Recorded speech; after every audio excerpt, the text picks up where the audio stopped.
ഇന്ന് വെറും 3 ചേരുവ വെച്ചിട്ട് എല്ലാവരുടെയും ഫേവറേറ്റ് ആയിട്ടുള്ള ഒരു ഐറ്റമാണ് കേട്ടോ റെഡിയാക്കി എടുക്കുന്നത്.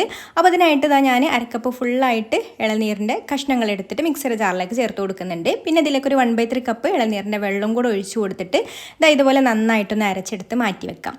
ഇനി ഒരു ബൗളിലേക്ക് 1 കപ്പ് വിപ്പിംഗ് ക്രീം ചേർത്ത് കൊടുത്തിട്ട് ഒന്ന് ബീറ്റ് ചെയ്തെടുക്കാം. വിസ്ക് വെച്ചിട്ടോ ഇലക്ട്രിക് ബീറ്റർ വെച്ചിട്ടോ ബീറ്റ് ചെയ്തെടുക്കാം കേട്ടോ. നമ്മൾ കേക്കിനൊന്നും ബീറ്റ് ചെയ്തെടുക്കുന്ന അത്രക്ക് സ്റ്റിഫ് ആവേണ്ട ഈ ഒരു കൺസിസ്റ്റൻസിയിലാണ് കേട്ടോ ഒന്ന് ബീറ്റ് ചെയ്തെടുക്കേണ്ടത്.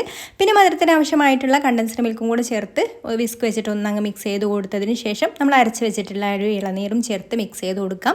പിന്നെ ഒന്ന് കടിക്കാൻ വേണ്ടിയിട്ട് ഒരു 1/4 കപ്പ് ഇളനീരിൻ്റെ പീസുകൾ ചെറിയ ചെറിയ പീസാക്കിയതും കൂടെ ചേർത്ത് മിക്സ് ചെയ്ത് കൊടുത്തതിന് ശേഷം ഇതുപോലെ ഒരു പാത്രത്തിലേക്ക് മാറ്റിയിട്ട് നന്നായിട്ടൊന്ന് കവർ ചെയ്ത് കൊടുക്കാം. ഇതുപോലെ നന്നായിട്ടൊന്ന് കവർ ചെയ്തിട്ട് ഫ്രീസറിൽ വെച്ചിട്ടൊന്ന് സെറ്റാക്കി എടുക്കാം. ഒരു 8 മണിക്കൂറെങ്കിലും വെക്കുക കേട്ടോ. ഞാൻ ഓവർനൈറ്റാണ് വെക്കുന്നത്.